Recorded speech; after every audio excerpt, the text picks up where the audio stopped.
ago.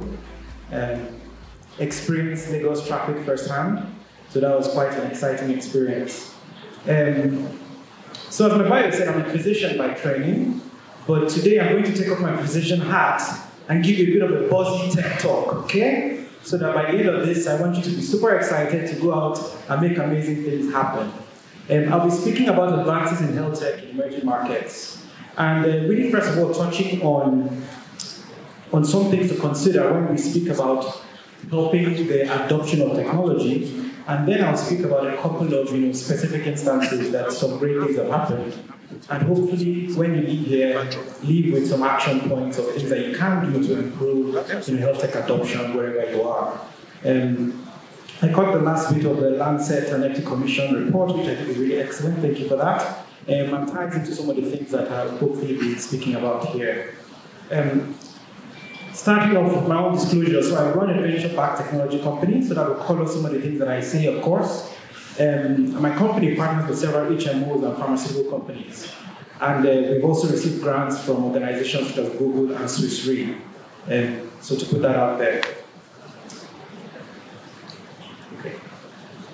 Sure. Okay, so I want you at the end of this talk to leave with 3 simple actions in your mind that I want you to take.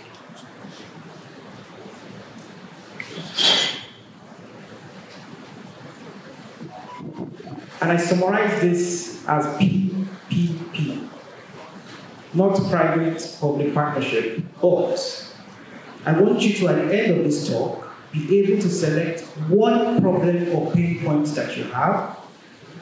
Okay? So one problem or pain point that you have. Find one tech partner that will help you solve that problem or pain point. And finally, commit to one pilot. It's very simple. That's your goal by the end of this talk. One problem or pain point that you have. Find one partner that can help you solve it. And commit to one pilot. It's very simple. So why should you be interested in health tech at all, is the first question. Well, the obvious answer to me is that the numbers say so. So if you looking at Nigeria, but this is mirrored across a number of African countries, the amount of digitization that is going on.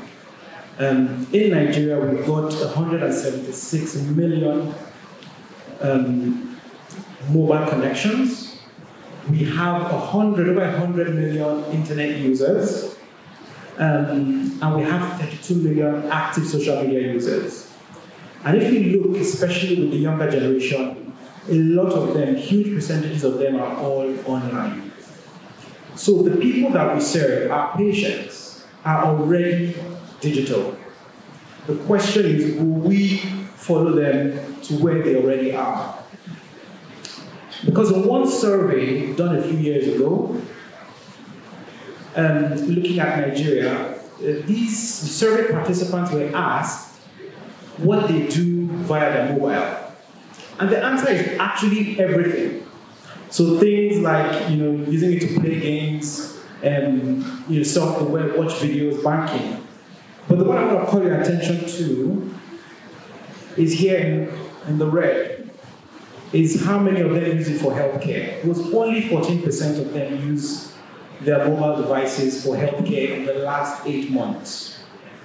Now, when asked how many of them wanted to use it more for healthcare, quite a number of them said they did. So if you look at the green arrow, 37% of people said that they wanted to be able to use their mobile devices a lot more to diagnose, to receive treatments. And only about 11% of them were already doing that. So we see that there is already a huge gap in the population of people that have access to digital tools and want to use those tools for healthcare, but don't yet have any way to do it really. And so let's bring it home here. How many of us own a smartphone? Just put your hands up if you do. It's fair to say everybody does. Who doesn't own a smartphone? Maybe that's a better question. One person. Sorry?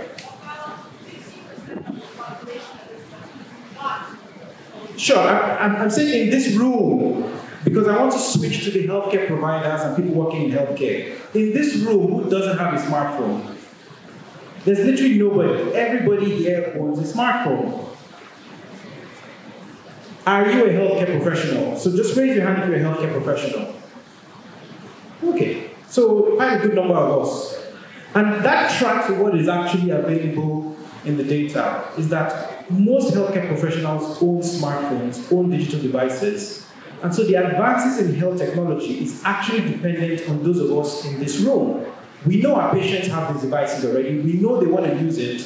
We also have these devices ourselves. And so it's up to us to get this thing working. And looking at that data, and bring that to next. In one study done in Kaduna, actually, at a hospital, over 300 healthcare professionals were surveyed, and 99% of them had a smartphone. So it goes to show that this is representative of healthcare professionals. We all have digital devices. What are we using it for? The point I want to make here, don't try to read the whole slide, ignore it. We're using it for a lot of things. But at best, only 48.7% of us are using it for something healthcare related. This is professionals now. Only 48.7% of us are using our smartphones for something healthcare related, right? And that is checking details about the disease. So even though 99% of these healthcare professionals had a smartphone, only about half of them were using it to do something related to healthcare, at least in this survey. So even within us here in healthcare that have devices, there is still a gap. And this we go back here. So this brings to mind the idea of diffusion of innovation. So in the 70s in the US, there was a study done with farmers. They were given genetically modified seeds. And the researchers looked and saw the likelihood of their farmers to adopt those seeds. And they plotted this across a graph and have created this really nice model around how innovation diffuses in professionals in particular. And as it turns out, it goes across in a normal distribution, where only about 2.5% are innovators, where they take things on early and they adopt it early. As it turns out, a lot more people kind of wait. And unfortunately, in healthcare and in emerging markets, we are often at the tail end. We are laggards. We kind of wait till everybody has adopted, in many instances, before we take it on. And so all of us have smartphones now, but that's because the world kind of has made it easily accessible, cheaper, and really that innovation has diffused to kind of the ends of the market. And so the idea that in medicine in particular, in healthcare, we are really slow to adopt technology and innovation is true. But do we know how long it takes for innovation generally to be formally adopted in healthcare? Any guesses? 5 years? Who thinks 5 years? 5 years. Who thinks 2 years? We'll go more. Who thinks 7 years? More? 10 years? Okay, 15 years? We're getting closer. Next slide. It's actually about 17 years. It takes 17 years for proven interventions to actually get adopted in healthcare. And worse still, they're never fully adopted. So this is from the Institute of Medicine, and it looks at how well we are, this is as a group globally, at adopting proven interventions. So things like beta blockers, post-MI, the physicians here, post-MI, beta blockers are indicated and should be given. And we've known that for many years. But 38% of us doctors are still not doing it. Things like treatment of cholesterol or cholesterol screening rather, and diabetic foot care. We know it works, we know we should do it, But still, it's a challenge for us to actually adopt these things. So adoption of innovation is actually quite difficult in healthcare, full stop. So, switching back to digitization, where we currently are in Africa, generally, is that if you look at sort of Western, healthcare markets, they've had this process of digitization over time, say starting from the 60s, 70s, where EMRs, EHRs, electronic health records came into being, and those were steadily improved and developed over time, and you now had mobile health. Whereas we've only really started to digitize in the last kind of few years to decades, and we have a lot of technology around now. So we're doing mobile health, we're transitioning from paper to digital, we're doing a lot of remote diagnostics, monitoring, we're using WhatsApp, we're using social media, and a lot is happening. But the base of this, the baseline, is actually around the healthcare professionals, is digitizing the healthcare professionals. Because that is where everything else really is layered on top of. Because it's not enough to say put a computer, for instance, in a hospital and the healthcare professional isn't able to use that computer. So digitizing health professionals is super key and is a building block for a lot of advances that we need to see in health technology. And once that happens, a lot more things can actually improve over time. Next.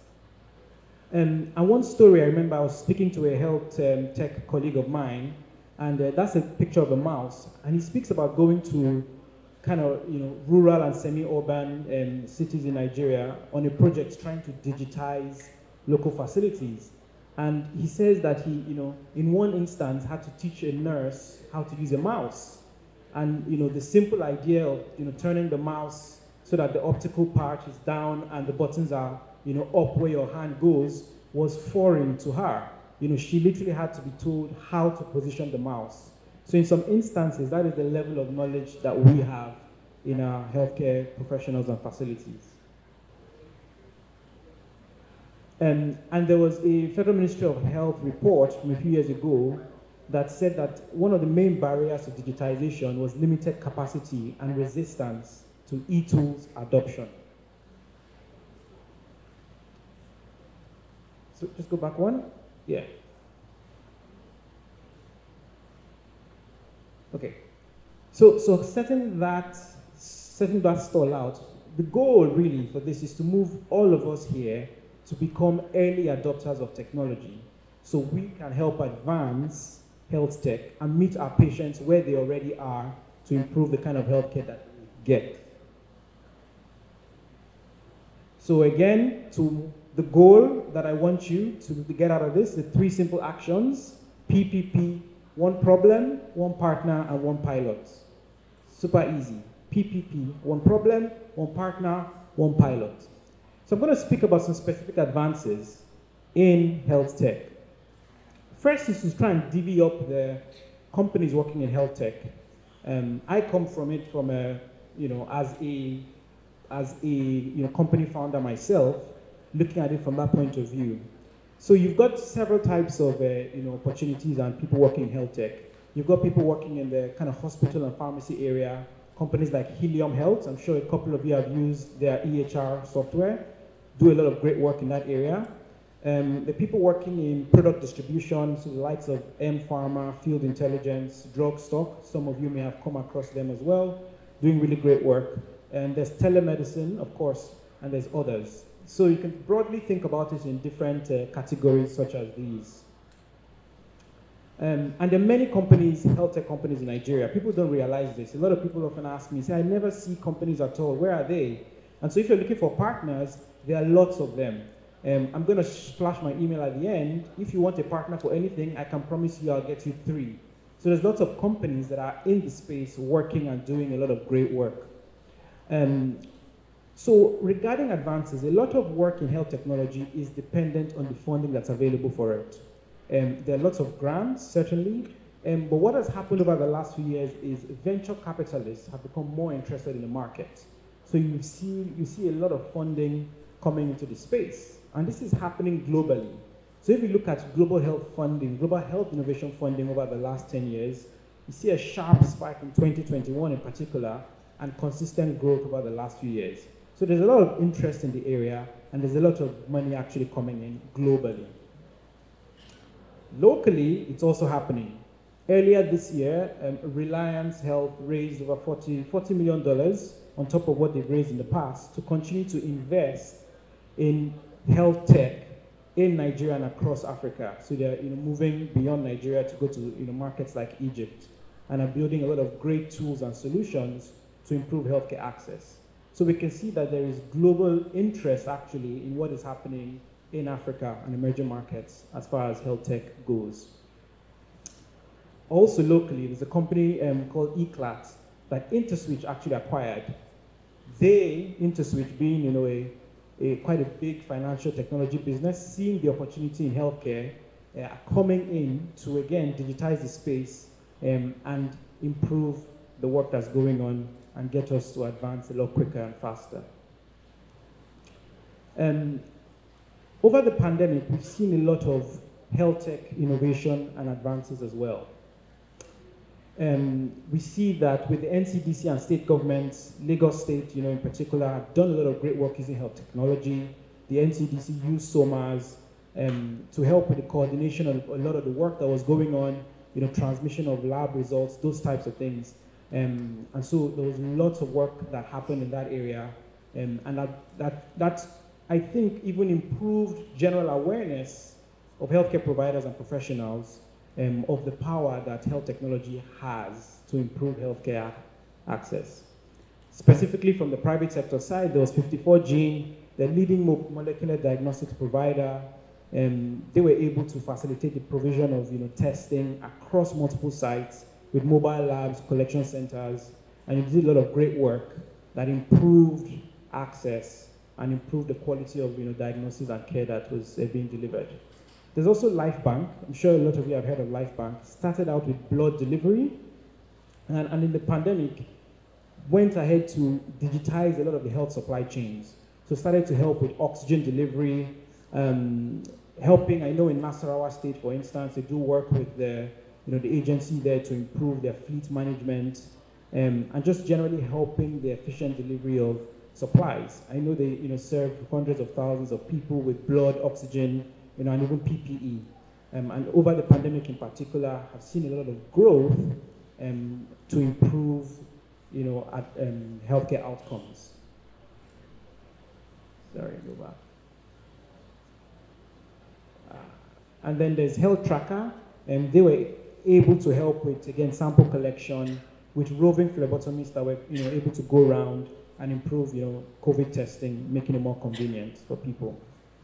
Now, telemedicine. Telemedicine there's been a huge boom thanks to COVID-19, and starting off with the Lagos State itself that had its own telemedicine scheme with EcoTelemed.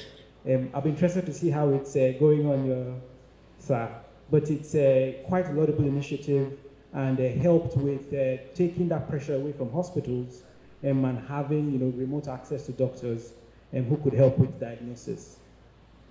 There was also Tremendoc, they're a telemedicine provider. They've done over 250,000 consultations, partnered with 8 HMOs, and have even done a lot of marketing and awareness work. You can see on the right is the popular Nollywood actress, Osasi Godaro, because a lot of that is needed to help with awareness and to build trust with patients and the public that these technology solutions are useful for them.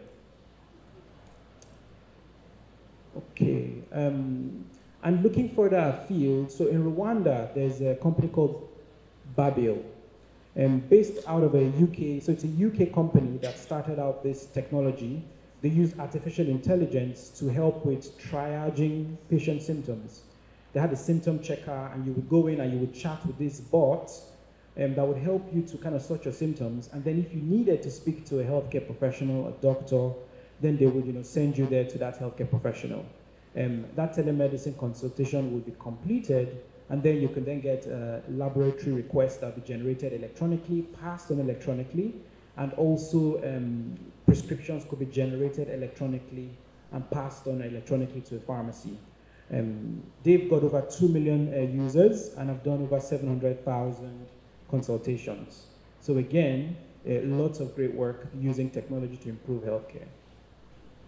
So as I come to the end of my talk, I know you're tired of me saying this. I sound like a broken record, but that's good. I want to be a broken record because the only way we're going to advance health technology is by actually doing things.